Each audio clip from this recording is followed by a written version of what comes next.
Hi, I am Joel Restic Umban Vianes from BSHM2 Section 1.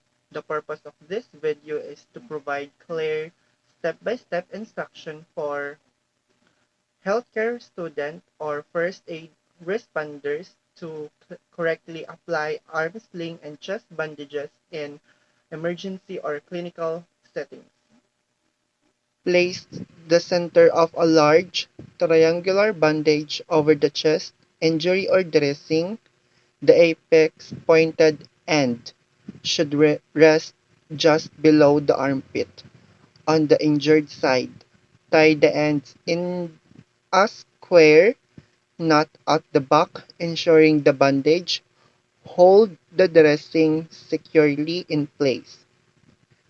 Twist the apex of the bandage and bring it up to the injured shoulder, then tie it securely to one of the bandage ends.